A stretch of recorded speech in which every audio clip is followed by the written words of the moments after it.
ডিএলস এর রাইটিং বাসায় বসে ফ্রিতে মক দিতে চান তাদের জন্য একটা গুরুত্বপূর্ণ ওয়েবসাইট হতে পারে রাইটিং চেকস, এবং আরেকটা ওয়েবসাইট যেটা থেকে রাইটিং শিখতে পারবেন সেটা হচ্ছে কুইলবট।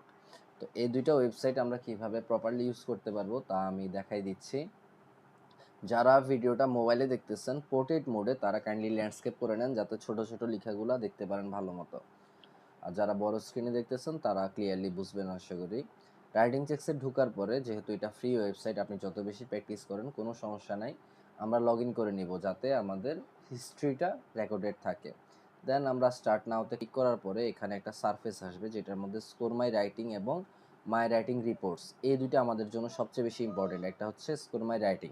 তো এখানে ঢোকার পরে আমার রাইটিং টাস্ক ওয়ানের জন্য কিছু কাজ করতে হবে। সেটা হচ্ছে আমাকে কোশ্চেনটা এখানে কপি পেস্ট করতে হবে, এখানে ছবিটা আপলোড দিতে হবে, এখানে আমার আনসারটা লিখতে হবে। এখানে যদিও টাইমার সেট করা থাকে না, আমরা টাইমারটা আমাদের ফোনে ধরে নিব, 20 মিনিট কাউন্ট করব। দেন হচ্ছে ফোকাস মোড দিয়ে ডিসপ্লেটাকে বড় করতে পারেন যাতে এগুলো আর না থাকে। দেন হচ্ছে ওয়ার্ড কাউন্ট এখানে ওপেন হবে, শো করবে। দেন স্কোর মাই রাইটিং এখানে সাবমিট করার পরে অ্যাগেন এই যে স্কোর মাই রাইটিং, আবার এখানে লেখার পরে স্কোর মাই রাইটিংয়ে দিলে আপনার রিপোর্টটা মাই রাইটিং রিপোর্টসে আপনি পাবেন 2 থেকে 3 মিনিট পরে। তো এই ক্ষেত্রে 1-2 মিনিট পরে এখানে ঢুকে আপনি যখন আবার ওই যে এটাকে রিফ্রেশ করবেন আপনার স্কোরটা চলে আসবে। আবার লিখার মাঝখানে যদি আপনি সাপোজ অর্ধেক লিখে আপনি কমপ্লিট করেন নাই, বের হয়ে গেছেন, সেটা আপনার ড্রাফটে থাকবে এবং ওইটাও আপনি মাই রাইটিং রিপোর্টসের মধ্যে ড্রাফট সেকশানে পেয়ে যাবেন। তো রাইটিং টাস্ক ওয়ানের জন্য আমরা ছবি কিভাবে আপলোড করব, ধরুন আমি এখানে লিজ ম্যাডামের একটা কোশ্চেন আমি প্র্যাকটিস করব, অথবা কোনো অ্যাকচুয়াল কোশ্চেন রাইটিং টাস্কের আমি প্র্যাকটিস করব, যেটাই হোক সেটার পুরো কোশ্চেন আমাকে কপি করা লাগবে না। যদি আমি এখান থেকে কপি করতে পারবো না, এটা প্রোটেক্টেড, বাট আমি যদি কয়েকটা ওয়ার্ডও লিখে গুগলে সার্চ করি অনেকগুলা কোশ্চেন চলে আসবে ওয়েবসাইট সহ। তার মধ্যে আমি আমার পছন্দ মতো যে কোনো একটা ওয়েবসাইটে ঢুকলে আমি ছবিটাকে এক হচ্ছে সেভ ইমেজ দিয়ে আমার ফাইলে সেভ করে দেন হচ্ছে এখানে আপলোড করতে পারবো টাস্ক ফটোতে এখানে, অথবা আমি এই যে কার্সরকে ডাবল ক্লিক করলে এই যে আমি সরাসরি ওয়েবসাইটে নিয়ে এখানে আপলোড করে দিতে পারবো। তো আশা করি এটা যারা কম্পিউটারের সাথে অনেক বেশি পরিচিত তারা এই আমি এখন যেটা করছি সেটা ইজিলি করতে পারবেন। আদারওয়াইজ সেভ করে আপনারা ফাইল ম্যানেজার থেকে আপলোড করবেন। বিকজ আপনি যদি ছবি আপলোড না করেন তাহলে ওরা আপনাকে ইভ্যালুয়েট করতে পারবে না প্রপারলি, ওরা ডাটা কিন্তু এখান থেকে চেক করে নেবে। আর কোশ্চেনটাও কপি পেস্ট করে নেবেন এই যে এখান থেকে যতটুকু কোশ্চেন অতটুকু কপি করে নেবেন। তারপর এখানে সাবমিট করার পরে এই যে পেস্ট করার পরে এটা কাটা যাবে, ওয়েট, হ্যাঁ। দেন আপনি এখানে আনসার দিবেন 150 ওয়ার্ড মিনিমাম আর 170 ওয়ার্ড বা 80 ওয়ার্ডের মধ্যে। দেন স্কোর দিলে এখানে এটা সাবমিট করলে আপনাকে ওরা কয়েকটা ফিডব্যাক দিবে। ফিডব্যাকগুলো কীরকম, আচ্ছা টাস্ক 2ও কিন্তু ওখান থেকে প্র্যাকটিস করবেন, এবং টাস্ক 2 প্র্যাকটিস করলে ওখানে চিত্র আপনাকে আর সাবমিট করতে হবে না। আর অবশ্যই একাডেমিক থেকে প্র্যাকটিস করবেন, ওখানে দেওয়া আছে। তো এখানে সাপোজ আমি এই কোশ্চেনটা স্যাম্পলটা আমি লেখার পর আমি সাবমিট করছি এবং তারা আমাকে এই যে 4টা ক্রাইটেরিয়াতে আমাকে ওরা মার্কিং করছে। ওভারঅল ব্যান্ড স্কোর দিয়েছে কত, 6.5 দিচ্ছে, যার মধ্যে আমার এই যে এই টাস্কে আমি পাইছি টাস্ক অ্যাচিভমেন্টে 6.5, এগুলাতে 7, 6.5, 6 কেমন। এগুলার আমি ব্রিফলি ডিসকাস করতেছি না, আপনারা কীভাবে এখান থেকে শিখবেন তা বলে দিচ্ছি। আপনার কোনটা কোনটা ভালো ছিল, ভালো লিখছেন, আপনার যেটা স্ট্রেংথ সেটা ওরা বলে দিচ্ছে, এটাও একবার পড়বেন যাতে আপনি বুঝেন যে আপনি কোনটা রাইট লিখছেন। এখানে উইকনেস আপনাকে বলবে যে আপনি কোনটা কোনটা এখানে একটু দুর্বল মতো লিখছেন বা ভুল লিখছেন কেমন। এরপরে এটাকে কীভাবে ইমপ্রুভ করতে পারতেন, এই যে ভুল লিখছেন সেটাতে কীভাবে ইমপ্রুভ করতে পারবেন সেটা ওরা দেখা দিবে, এবং এগুলো অবশ্যই নোট করে রাখবেন। আপনার রাইটিংয়ের এই স্যাম্পলটার নিচে অবশ্যই নোট করে রাখবেন যাতে আপনি পরবর্তীতে আপনার ভুল থেকে শিখতে পারেন। যদি আপনি ভুল অ্যানালাইসিস না করেন, হোক রিডিং, হোক লিসেনিং, হোক স্পিকিং, হোক রাইটিংয়ের জন্য আপনার ইমপ্রুভমেন্টটা স্লোতে হবে। কোহেরেন্স অ্যান্ড কোহেশন সেম, কোনটাতে আমার স্ট্রেংথ ছিল, কোনটাতে আমার উইকনেস, কোনটাতে ইমপ্রুভ করতে পারবো তা বলে দিবে। লেক্সিক্যাল রিসোর্সে আমি কোনটা কোনটা ইউজ করতে পারতাম, সাপোজ ওরা আমার একটা ফিডব্যাক দিচ্ছে এখানে, ধরুন এই যে ইনস্টেড অফ র্যামিফিকেশনস আমাকে লিখতে বলছে সিরিয়াস কনসিকুয়েন্সেস, যদিও র্যামিফিকেশন এবং কনসিকুয়েন্সেস সেম।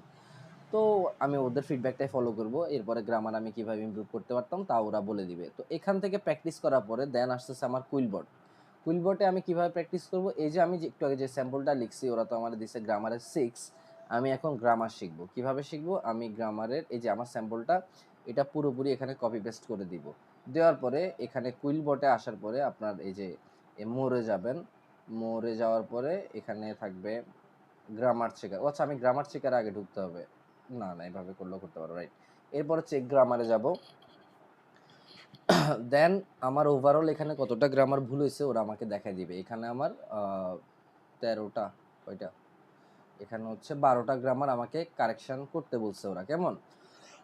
তো আমার গ্রামার 86% এখানে কারেক্ট ছিল। তো আমি যখন আইএলটিএস প্রিপারেশনের জন্য বাসায় প্র্যাকটিস করতাম, আমার 70% অ্যাবভ থাকতো গ্রামারে। আস্তে আস্তে ইমপ্রুভ হয়েছে। দেন হচ্ছে ফ্লুয়েন্সি, আমি যে লিখছি আমার লেখার মধ্যে কিন্তু আসলে ফ্লুয়েন্সি মানে রাইটার যে পড়বে, সরি এক্সামিনার যে পড়বে, সে পড়তে একটু হিমশিম খাইতো। দেন ক্ল্যারিটি, দেন এঙ্গেজমেন্ট 91% ছিল। কেমন ওভারঅল ফিডব্যাকটা আমি পাই গেছি। এখন এখান থেকে আমি গ্রামার কিভাবে শিখবো? আমার হাতে অপশন হচ্ছে যে আমি এই যে এখান থেকে এরা বলছে যে এখানে ইটিস, তো এটা আমার দেখা লাগবে না। এটাতে ওরা বলছে যে আমার এই লেখাটা আমি সেন্টেন্স অর্ডারটা আমার ঠিক হয় নাই, আমি এটাকে আরো সুন্দরভাবে প্যারাফ্রেজ করে লিখতে পারতাম, এটা বাদ। আমার শিখতে হবে গ্রামার। তো এরা বলছে যে এখানে এই যে ইট ছোট হাতের হবে, আমি বড় হাতে দিছি। তো এক হচ্ছে আমি এখানে অ্যাকসেপ্ট করতে পারি। তারপর এখানে কারাপ্টেড, এখানে হচ্ছে এই কারাপ্ট হবে, এটা আমি অ্যাকসেপ্ট করতে পারি, কেমন? তো অ্যাকসেপ্ট করলে হবে কি, আমার কিন্তু শিখা হয় নাই, আমি মুখস্থ এখানে জাস্ট অ্যাকসেপ্ট করে গ্রামার চেঞ্জ করছি। আমি এভাবে শিখবো না, আমি শিখবো এই যে এখানে কারাপ্ট হবে, এই পুরো সেন্টেন্সটা আমি পড়বো। মোর importantly, it will expose corrupt politicians for their unethical works. So আমি যে এখানে প্রথমে লিখছিলাম কারাপ্টেড, এখন হবে কারাপ্ট পলিটিশিয়ানস। তাহলে আমি যে এখন কারাপ্টেড পলিটিশিয়ানসের বদলে কারাপ্ট মানে কারাপ্টেডের বদলে কারাপ্ট ইউজ করব। সো আমাকে মানে আমার ব্রেন এটার সাথে পরিচিত হয়ে যাবে যে it will expose corrupt politicians, not corrupted politicians. তো আমি এখানে কারাপ্ট পলিটিশিয়ানস হাত দিয়ে এই ইয়ে করে নিব, ফিক্স করে নিব। এখন আমার মনে হয়েছে যে না, এখানে কারাপ্টেড পলিটিশিয়ানসই কারেক্ট ছিল, আমি কেন এই যে কারাপ্ট দিব। এখন আসেন আপনি এআই অথবা চ্যাট জিপিটির হেল্প নিয়ে আপনি ওকে জিজ্ঞেস করবেন যে এই পুরো সেন্টেন্সটা কপি পেস্ট করে এখানে আপনার ধরুন এই ব্রাউজারে, ফর এক্সাম্পল এটা হচ্ছে চ্যাট জিপিটি, তো এখানে আপনি জিজ্ঞেস করেন যে এই যে কপি পেস্ট করে আপনার কিন্তু বেশি টাইপ করা লাগতেছে না, দেখেন এই যে সিডি বেসড প্র্যাকটিসের জন্য এটাই হচ্ছে সুবিধা। আচ্ছা, আমার এটা চলে গেছে সম্ভবত। আচ্ছা, ক্লিক করে একটু আগে যেটা আমি দেখাইছিলাম সেটা কেটে গেছে, সরি ফর দ্যাট। যে আমি আবার বের করছি এটা।